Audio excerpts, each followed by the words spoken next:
os reinos germânicos e o Império Carolíngio. Somos as alunas do primeiro ADMB e esperamos que goste da aula. Desde já agradecemos pela atenção. Me chamo Aredada Pecina de Oliveira e vim falar sobre os povos germânicos. Os povos germânicos dividiam-se em vários grupos, com grandes diferenças culturais entre si. Eram os ângulos, os saxões, os visigodos, os ostrogodos, os vândalos, os francos, entre outros. As poucas informações que temos sobre esses povos no período em que ainda viviam fora do Império Romano vêm de texto escrito pelos próprios romanos. A organização socioeconômica baseava-se na família, tendo o pai como a figura central, que exercia poder sobre a esposa e os filhos. O direito era consuetudinário, ou seja, as leis não eram escritas, mas sim baseadas nos costumes.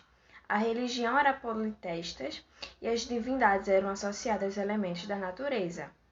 Os sacerdotes tinham, além da função religiosa, o poder de punir os criminosos e o dever de manter a ordem durante as assembleias da comunidade. A economia dos germanos baseava-se nas trocas comerciais entre as aldeias. Migrações. A fase de migração ela corresponde ao período que a população germânica deslocava-se em grande escala para o território do Império Romano, como podemos ver aqui na imagem, de forma pacífica, por meio de acordo do próprio Império da Roma. Meu nome é Júlia Bruna Dias da Silva e hoje vim falar sobre as invasões.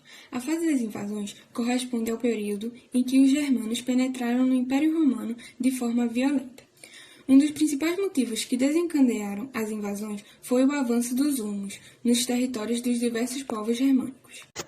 Olá, meu nome é Maria Rita e vou falar um pouco sobre a formação dos reinos germânicos. Com a migração e invasões bárbaras, a dissolução do Império Romano do Ocidente, diversos povos germânicos estabeleceram-se em diferentes regiões da Europa. A vida na Europa Ocidental transformou-se bastante, embora várias características romanas tenham sido mantidas. Quanto à organização política, houve muitas mudanças. A maioria do reino tiveram vida curta, apenas os francos conseguiram estruturar-se e expandir seus domínios. Bom, Clovis era considerado um dos unificadores dos francos, tendo o seu reinado entre 482 e 511. Em seu governo, Clovis prometeu a expansão do domínio. E depois ele se converteu ao catolicismo, fazendo do seu reino um forte aliado da Igreja Católica. Teve vários sucessores, mas a partir de 639, a dinastia de Merovingias entrou em crise. Então o trono passou a ser ocupado por um alto funcionário da corte, que era o prefeito do palácio. Um dos prefeitos do palácio foi Carlos Martel, que conquistou prestígio e, entre outros, por já ter comandado o exército cristão, que deteve o avanço dos muçulmanos sobre a Europa. Olá, eu sou Ana Maria Fernanda e hoje eu vou falar sobre os carolíngios. Após a morte de Carlos Martel, seu poder político foi herdado por seu filho Pepino, o Breve. Pepino destronou o último rei merovingio e fundou a dinastia carolíngia. Pepino foi reconhecido pelo Papa como rei dos francos. Em troca, lutou contra os lombardos, povo germânico que ameaçava o poder da igreja. Vitorioso, Pepino doou ao Papa as terras que conquistou do reino da Itália.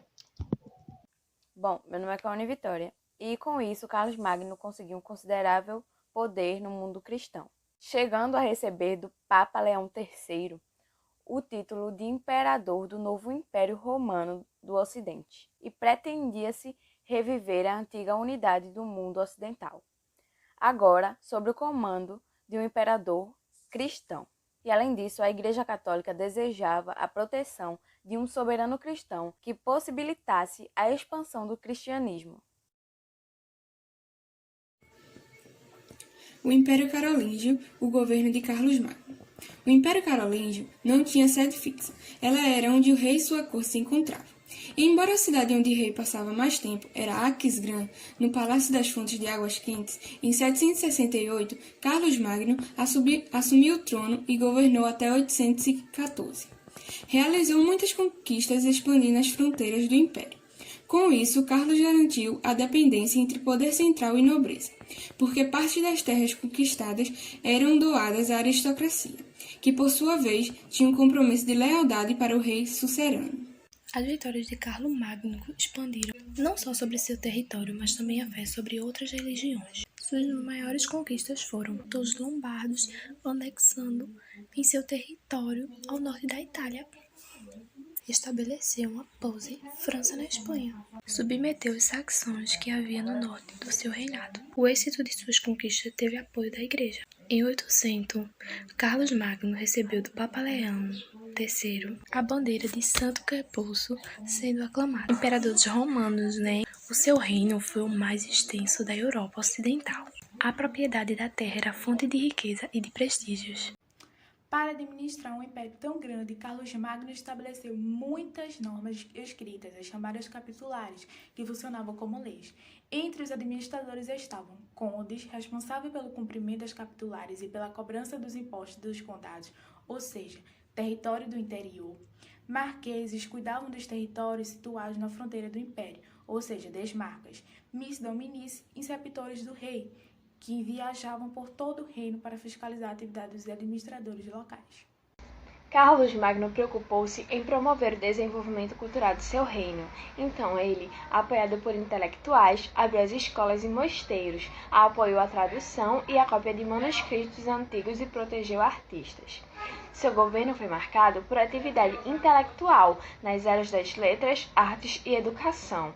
Isso foi chamado de Renascença Carolíngia, que contribuiu para a preservação e transmissão da cultura da antiguidade clássica. Após a morte de Carlos Magno, em 814, o governo passou para seu filho Luís, o Piedoso, que permaneceu no poder até 841. Isso mostra que o grande reino de Carlos Magno não durou muito, porque já com seus netos começaram disputas. Seus netos eram Lotário, Carlos o Calvo e Luís o Germânico. Depois que esgotaram o império, os irmãos assinaram o Tratado de Verdun em 843. Meu nome é Maria Rita e eu vou falar um pouco sobre o Tratado de Verdun, que é esse que está aqui. Esse tratado dividia o reino em 3 partes. A Luís coube a França Oriental, que está atual na Alemanha, que é esse marronzinho aqui em cima. Carlos herdou a França Ocidental, que está atual na França, esse aqui do lado, que é meio laranjinha. E Lotário ficou com o território do centro da atual Itália até o Mar do Norte, que se chamou Lotaringia. Essa divisão do poder real e do território foi acompanhada de uma crescente autonomia e independência dos condes.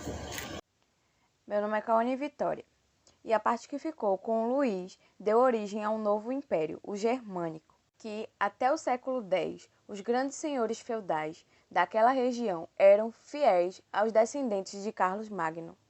E após o fim da dinastia Carolíngia, e a Germânia passou a ser controlada por 5 famílias, onde o poder das terras ficaram divididas em 5 ducados: Saxônia, Lorena, Francônia, Baviera e Suábia.